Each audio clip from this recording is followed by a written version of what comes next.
Recording started. So good evening, everyone. I'd like to welcome you to our Creation Studies synchronous moment for the fall B term. We hold a synchronous moment every term to give the students the opportunity to attend a live session with Dr. DeWitt and to review a current topic in the creation field. And it's also an opportunity for you guys to ask Dr. DeWitt any questions that you might have. So Dr. DeWitt is the chair of the Department of Biology and Chemistry, and he's the director of the Center for Creation Studies at Liberty. He's also the creator of our Creation Studies course. So it's great that you guys have the opportunity to talk to him. He's the expert, our resident expert, and the creator of the course, so he's the best person to ask all these questions. So we previously held several sessions on different topics in the past. We held a final exam review. We had a synchronous moment on common creation arguments and one on human origins.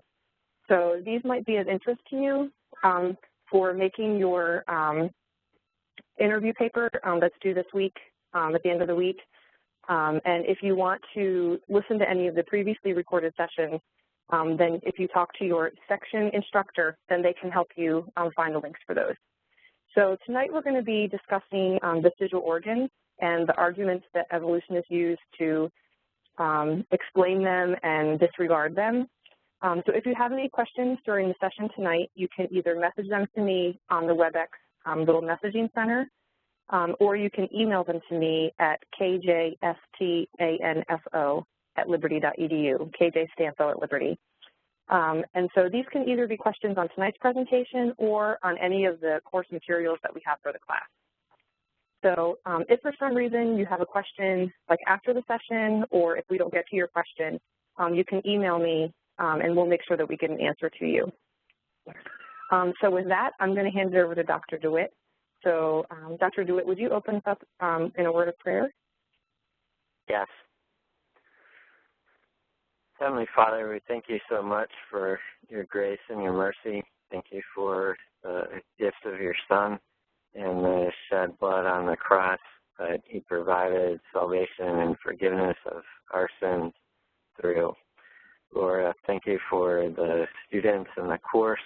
Lord, I pray that you use the information to strengthen the faith of the students, as well as make them bold and willing to defend their faith and able to defend it, Lord, against those who would just express doubt. And Lord, for our session tonight, Lord, please give me clarity and please help the students to understand. And thank you and praise you in Jesus' name. Amen. Okay, so this conversation on vestigial organs would refer you also to an article on the Answers in Genesis website that I wrote that gives some more information. It'll be another permanent way to look at the information. The article is titled Setting the Record Straight on Vestigial Organs, and it was written in response to an article that evolutionists had written describing vestigial organs. It criticized creationists for not understanding vestigial organs, and she just laid out all of these reasons why this proved evolution. And so I rebutted each of her examples, and that's a lot of what we're going to be looking at are those examples, because they're some of the most common and most recent illustrations, although there are far more examples than we're going to be able to cover. So first, for the definition of a vestigial organ, this is defined in evolutionist terms as an organ or structure that an organism has that is not functional or is reduced in function, and it's derived from an ancestor that had the organ and it was useful for that ancestor. So the definition assumes that evolution is correct. And if you're assuming from the beginning something, you can't then draw that as a conclusion. It becomes circular reasoning. So your conclusion is your assumption. So it's a bit of a cheat. Okay. So as far as creationists looking at vestigial organs, it is not a problem for there to be an organ in humans or any other organism that doesn't work anymore, because we can easily have corruption and loss of information, and if we don't have a true need for something, then it may get corrupted and lost. A good example is actually the olfactory receptors. So these are the receptors in the nose for smell. And in humans, we have dozens and dozens of olfactory receptors that don't work, that they've been mutated such that you don't express them. And so what it tells us is, in the past, and even say in Adam and Eve, they had a much more robust sense of smell than we do today. But it's not a critical feature to be able to smell all of the different things, and so it just became corrupted and lost over time. So again, it's not a problem from a biblical perspective to have organs that are not functional now. But it's a leap to then use that as evidence for a common ancestor with another organism. Okay, that's a jump. So let's look at a few of these. One is the vomeronasal organ. In a number of mammals, including rodents and mice, this is a small organ that's up inside the nostril cavity. And in many mammals, this is connected by neurons, and there's evidence that it's used to detect pheromones. Now, we do know that humans can respond to certain pheromones, but in our case, there's not neuronal innervation of the vomeronasal organ. So is it something that was lost over time? Well, it could be. We don't know for sure. But it is connected to capillary beds, and there's neuroepithelium there early in development, and so it's possible that there's some kind of endocrine function that's there. So one of the issues when it comes to vestigial organs is it may be that we don't know what the function is because we haven't looked in the right place, but to conclude that there's no function is a bit of a science stopper. And so if we say that something like this is a vestigial organ, it's a leftover remnant, then we don't push to discovery.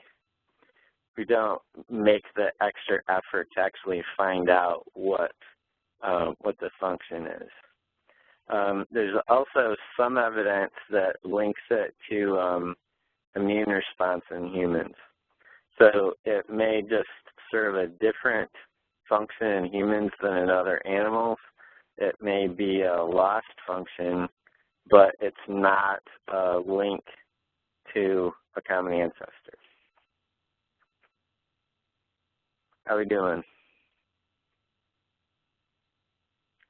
I think we're doing good. Okay. Goosebumps. This one is talked about quite a bit, and we've all experienced goosebumps either in a scary movie or when we get a chill after getting out of the shower. And the erector pili muscle contracts, and the hair stands up, and we get this little bump. It is generally thought that maybe this would generate a little bit of heat, but it's not going to be very much because it's a little tiny muscle, and there's not going to be a lot of heat that's generated from it. So because it doesn't work well at generating heat, the assumption is that it's vestigial. It's no longer functional. But what is the case, the hair follicles themselves are important because we can detect motion. You can very lightly rub your arm and just touch the hair, and you can feel it. You can feel the movement. And there's recent evidence that the hair follicles themselves are important for healing damaged skin, particularly in burn victims and other things. So, we have to be really careful at saying, oh, well, there's no function on some of these things when it's just we haven't really figured it out yet. I think, Dr. DeWitt, that this example in particular really shows how your worldview makes such a difference in how you view things. Because if you're an evolutionist, then you look at it and say, oh, look, in dogs, hair keeps them warm, and our hair really isn't keeping us warm because we don't have enough of it. So therefore, our hair follicles aren't important. So they almost don't look for a reason. Or they don't look for a function because they assume it has none. Right, and that's what happens. See, evolutionists always say that creation is a science stopper because you just say God did it. But these are cases where evolution is a science stopper because when you just say, oh, well, it's a leftover remnant and it's not functional, then you don't look for it. And we can really find some cool things about how the human body works if we bother to go that extra step. And so from a creation perspective, God didn't make junk, right? And everything is the way it is for a reason unless it's been corrupted and lost from the original purpose.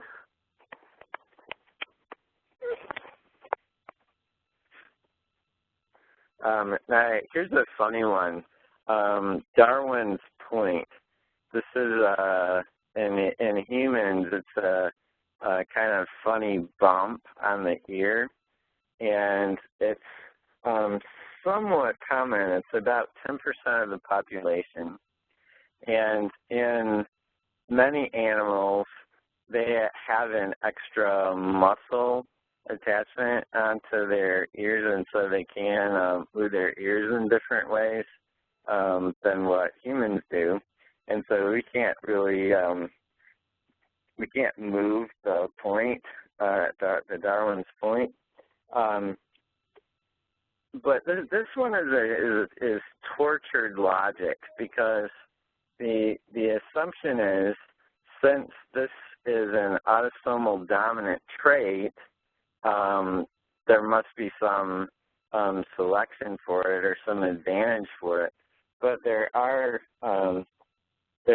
plenty of examples of autosomal dominant traits that are not going to be selected for or not convey a benefit, such as Huntington's chorea and polydactylism, where you have multiple digits. So you can't. So it's a leap to say because this is an autosomal dominant gene, it therefore has something to do with selection.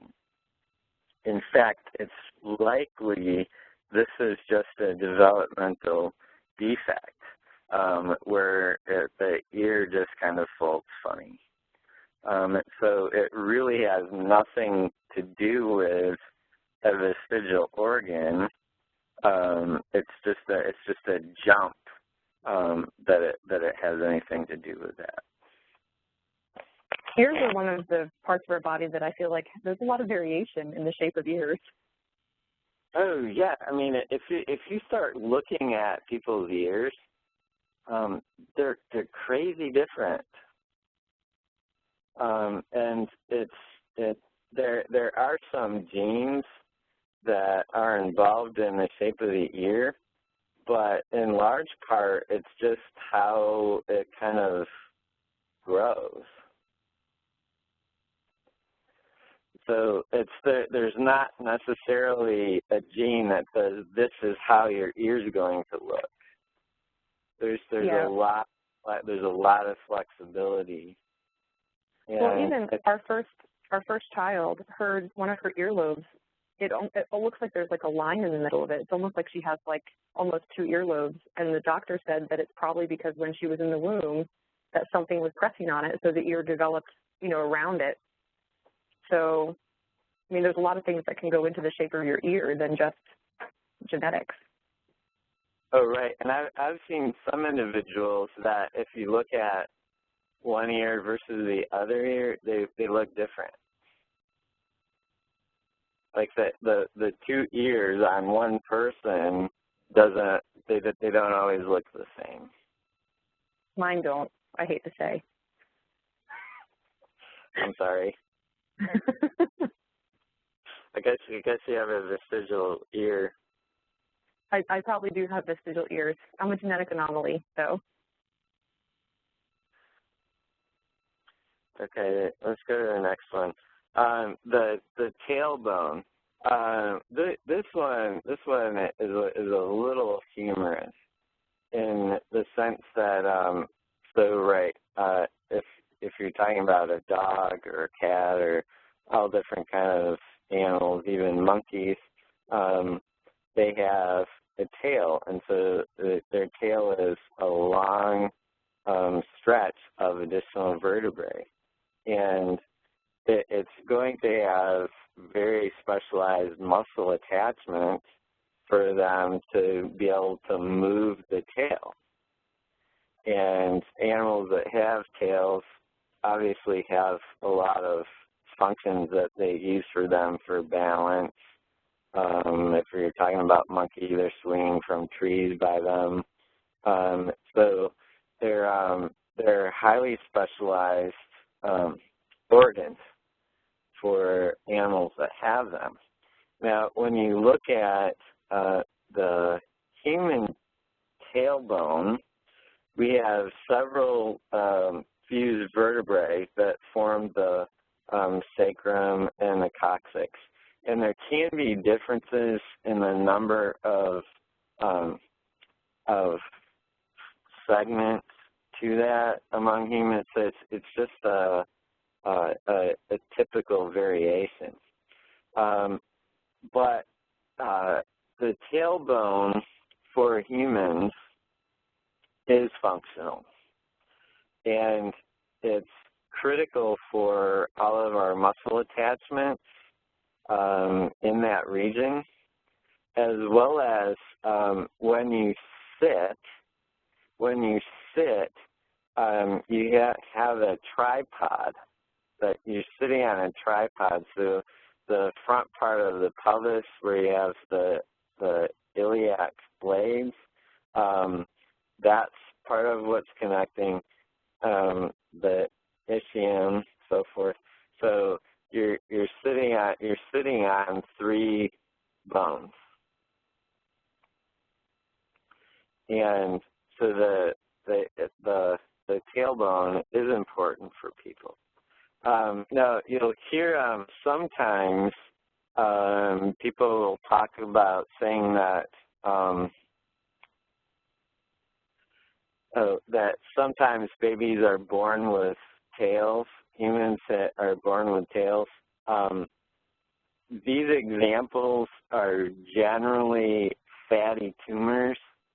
They are not scales like a dog has with muscle attachments and vertebrae inside.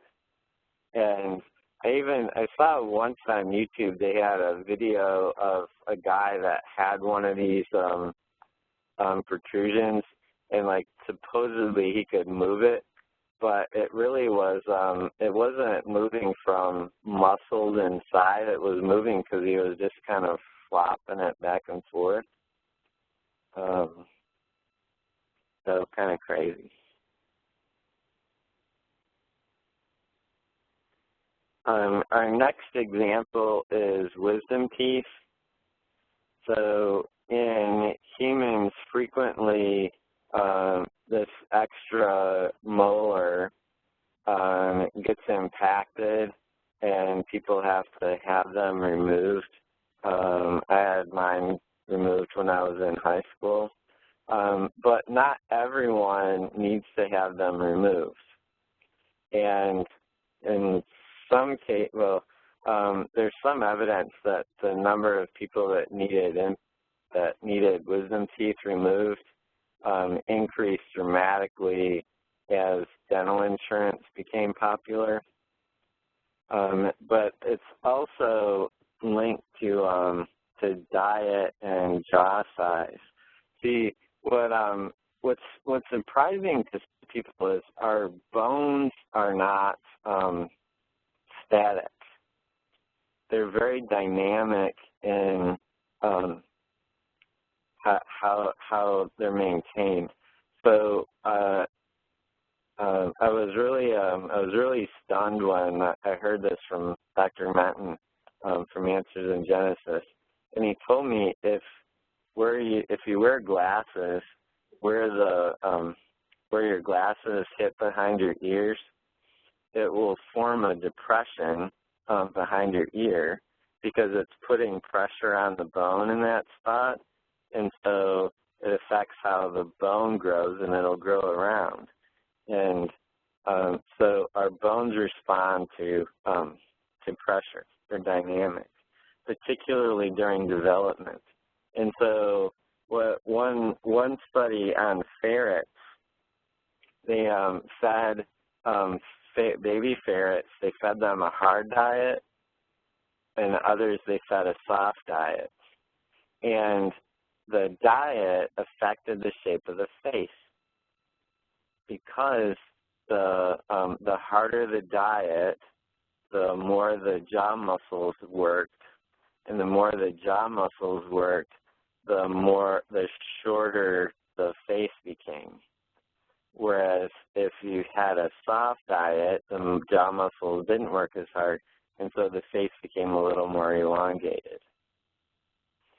And so part of what we're likely seeing in terms of more people with impacted wisdom teeth may be because of our diet impacting the size of the jaw, and size and shape of the jaw. It's really striking to me when I look at some of the hominid skulls like Neanderthals. Like the Neanderthals didn't need braces. I mean, you look at their teeth and they're just like perfectly aligned, and it's like, wow, how did that happen? Well, they had larger jaws, but they also had a much harder diet than we do, particularly in North America and Europe now. But here's another example, though. To say wisdom teeth are vestigial because people get them impacted, well, the fact is people that don't get them impacted use them. Right, they're completely fully functional. So how can you say that they're vestigial and functionless? Just because some people don't have the jaw to accommodate them.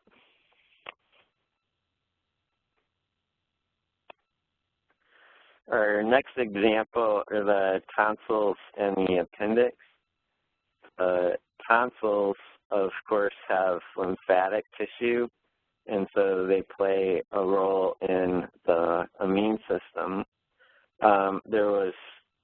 evidence that that's also similarly for the appendix, that there's immune function there. But a more recent and exciting result is just the appendix. You can see as this little protrusion off the large intestine. And what scientists have determined is this is a place where bacteria, because we have good bacteria in our gut that we need to help with digestion. They produce vitamin K. And so normal gut bacteria are doing a good thing for us. But after severe diarrhea or some other diseases, we can get either lose bacteria from the gut or have other kinds of issues. And that appendix is a reservoir of good bacteria that you can repopulate the large intestine with. So that is a function that it has. Now, can you live without your appendix? Sure. Can you live without one lung and half a liver and no legs? Sure. So just because you can live without an organ is not an evidence that it doesn't have a function.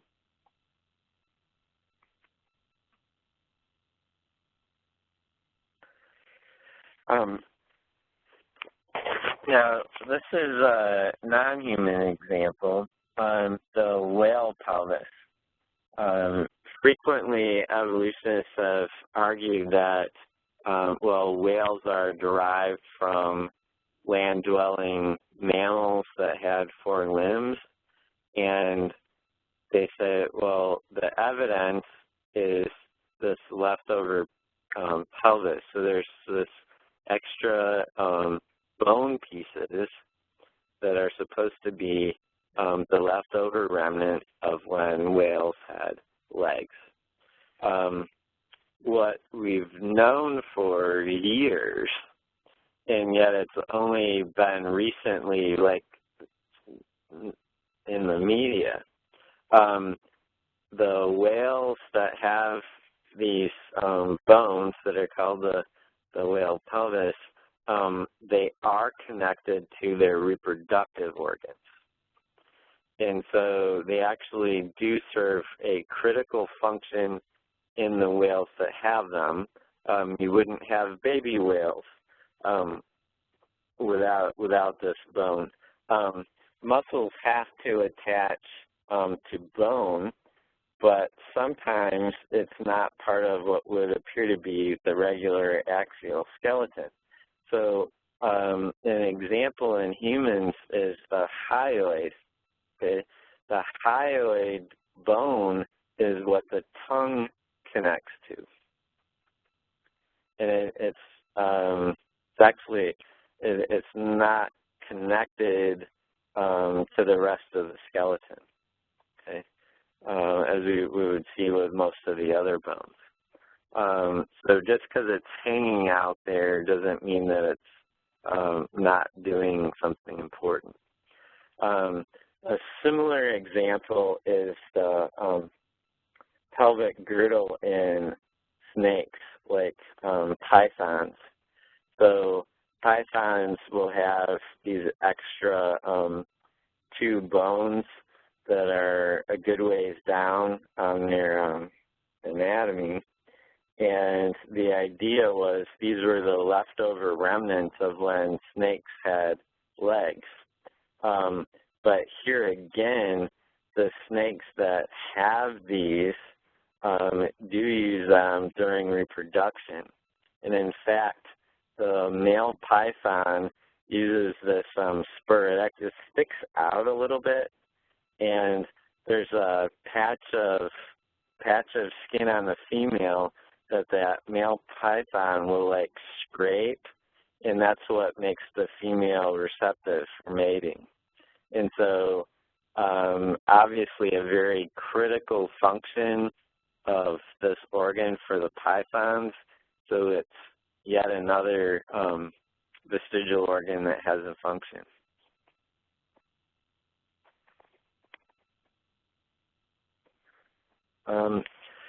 So in conclusion, what we're really looking at with vestigial organs is an effect of the worldview.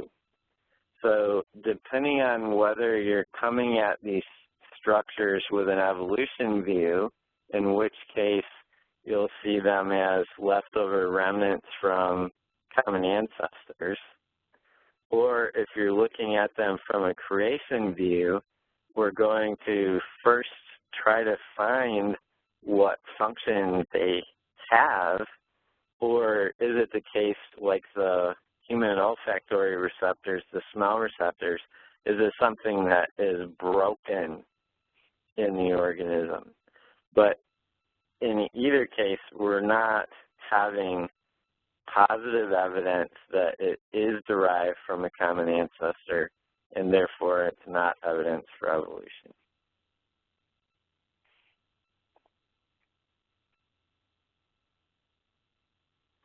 Okay.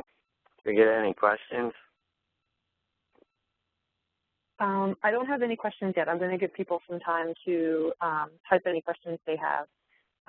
But I really think that the vestigial organs, I really think it's a really good example of how our worldview affects how we interpret data. So I had a friend when I was in, a few years ago, when I was at the NIH, who got really upset with me because there was an article that came out in like Nature or something, you know, like Nature is like the science journal, Nature and Science. And in one of their articles, they were talking about how humans have gill slits when they're developing, which is such an old like fallacy. And so I brought it up to him. I wasn't trying to like push creation on him or something. I was just saying it's ridiculous that Nature is still publishing this in their journal. And I think he went home and he like looked up gill slits and he put it together because he knew I was a creationist. So he put it together and he got upset with me. And the argument he used, the next day he was so mad and he started talking about whale pelvis bones and how that was proof of evolution. So, I mean, and when you really look at it, it's not proof of anything. It's not like they have like bones sitting around that used to be used for something else. They're actually used for something. But sometimes evolutionists, their worldview blinds them to the actual, like just even just the actual evidence and what it is. Right, and I've never understood why they would cling to vestigial organs as an evidence, because on the other hand, right, if it doesn't serve a function, then it's selected against. So why do we have a remnant? We shouldn't have anything. It should be gone. Right. But yeah, it's really it really is indicative of how the worldview determines what questions you're going to ask, and when you're going to stop pushing. Mm-hmm. When you're stop pushing for an answer. Right. Well, it's kind of how with evolutionists pushing to find, you know, to link all of the human and chimp fossils that they find and define them as certain categories. They want to put them in a lot of different categories because they have to show transitions. So they're constantly defining what differences make them different enough that they can put them in a different category and say, okay, these are from a different time and these came before or after this other group. Right. So, Dr. Dewitt, one question that we get from students a lot in this course, a lot of students are interested to hear more about Darwin's face. Because in the course, you kind of touch on that that Darwin had a degree in theology. Mm-hmm. And he even, in some of his in a lot of his writings, he some talks about God and how things look like they're created or designed. But you also say that he lost his faith. So could you talk a little bit about Darwin's faith? Because I know a lot of students have that question. Right. Well, there's a persistent rumor that Darwin had a deathbed conversion, and that has generally been dismissed, and his family denied that ever happened. So he didn't renounce evolution. He didn't become a Christian on his deathbed, and that sometimes because I did say that he lost his faith, and sometimes people will say, well, how can you lose your faith? Well, you can't lose your salvation. That's I don't believe you can lose your salvation, but losing faith is not the same thing, because if you are say a Muslim or a Buddhist or something, you can lose faith in whatever religion you have, and so that's a distinction I do want to make. But from Darwin's own writing, he did early on claim to have some belief in God, in a creator. He thought Paley had a strong argument, as he was taught Paley in college. But his view of God was really very deistic, as was somewhat common in that time period. And so it wasn't, I don't think he ever had what we might consider a saving faith. Although here again, we have to be careful in what we make judgments about in terms of someone's faith, especially if they're dead for over 100 years. But just from his own writings, he did seem to acknowledge a higher power, if you will. But as he grew older, he really renounced that. And so I think because of that, it's fair to say that he lost whatever faith he had. Well, and there can be a difference between a saving faith and believing that there is a God. Right. So, or that right. there is believing that there is a creator that created everything doesn't mean that you necessarily believe in Jesus and have a saving faith. Absolutely. Yeah, so we do want to make that distinction. And again, he did have some belief, did have some religious beliefs early in his life that he didn't have later in his life. Right. One other thing, it's not a question from a student, but I wanted to give you the opportunity to talk about it a little bit, because I know that you just, for the Center for Creation Studies at Liberty, you just got the replica of the bones that they found from Lucy. Yes. I thought you might want to tell us about it, because what you were telling me was really interesting. Right. So we have in the second floor of the new science hall, we have our hominid skull collection out. So we have Neanderthal, Homo erectus. We have all these skulls. We also have a full skeleton of a chimpanzee next to a full skeleton of a human. And I've really wanted to be able to have this display for years, because we all the time hear about how similar chimps and humans are. A famous quote from the late Carl Sagan, he said in the Cosmos series, bone for bone, molecule for molecule, there are almost no important differences between them and us, speaking of chimpanzees. But you can, right there, you can see how different each and every bone is. So we've got this chimp in the proper anatomical position on its knuckles. We also just today set up the Lucy, the Australopithecine. This is it's an articulated skeleton, which means it's like the pieces are standing up. We previously had the casts of the bone fragments, but you could only lay them down because they were just all separated. So what's funny is when you look at this Lucy skeleton, mostly what you see is wire, because there are really so few fossil bone fragments that they have found.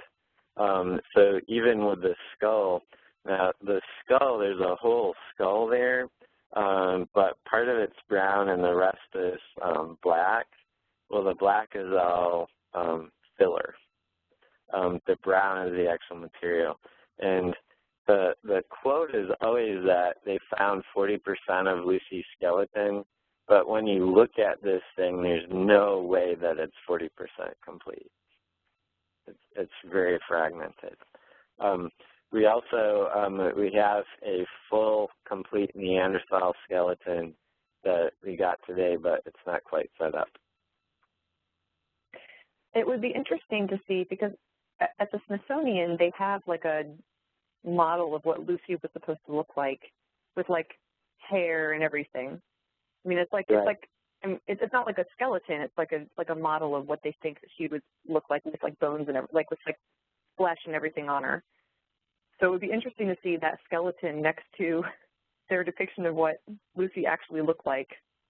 Yeah, they have both. They have both the model with all the hair and everything. That's right when you come in from the Marine Hall.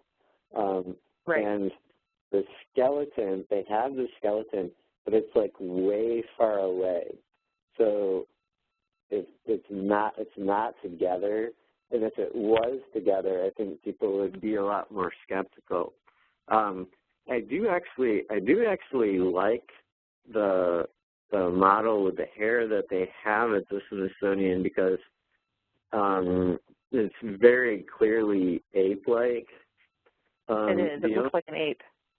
Yeah, totally. The one thing is the feet. If you look at the feet, they're different. So one foot, the big toes in line with the other digits, but the other one is slightly opposed. But they never found Lucy's big toe, so it's artistic interpretation of how that toe is supposed to be. The other right. is the eyes. The eyes on Lucy, they put human eyes. If you look at pictures of chimps and gorillas, you can't see the white. You only see white, the sclera. You only see that in humans. Right. But, yeah, they put human eyes in Lucy and the other Australopithecine busts that they have. Well, I guess that the eyes were already changed then, so they know. Yeah, we'll say it. Right. They found it with the skeleton. Yeah, we don't have fossil eyes, so there's no way to tell. Exactly. Lucy don't even have the eye socket of the skull, so yeah. Well, we'll be you know, when you have it all set up at Liberty, then we should include that in the course. We should include some images from it so students can have a good look at it. Yeah, definitely. It's also so you have to look at the pelvis on Lucy as well, because like the model that we have is from bone clones, and they've reconstructed the pelvis with only a tiny piece missing in the back, but the model that they have at the Smithsonian, they have a different piece missing that they filled in from the pelvis, and they have a picture from the Cleveland Museum where they had another completely different piece of plastic that they substituted in. And the reason is how you shape that pelvis impacts how upright the creature would have been. Mm. And so if you're trying to make Lucy be an upright walker, then you have to move the sacrum relative to the iliac blade. So, yeah. It's a very subjective process. Right, and it's way more art than science. Right. Well, I think that's going to be a really great addition to the Center for Creation Studies at Liberty. Yeah, and we have a very extensive collection of hominid and primate fossil, we've got skulls of orangutan, chimpanzee, gorilla, and it's nice to look at those side by side to really tell how different the apes are from the humans, as well as the range of variation in humans, because as we've talked about before, Homo erectus, Neanderthal, Cro-Magnon, these are all fully human descendants of Adam and Eve, just like we are. Mhm. Just there's a lot of variation in people in general, and people over time. Absolutely. Definitely. Well, I don't have any more student questions for you, so I think with that we'll close. I appreciate your time tonight, Dr. DeWitt. Thank you for being with us and for discussing this with us tonight, and we'll look forward to the next time we have a synchronous moment. Okay, it's always a pleasure. Okay.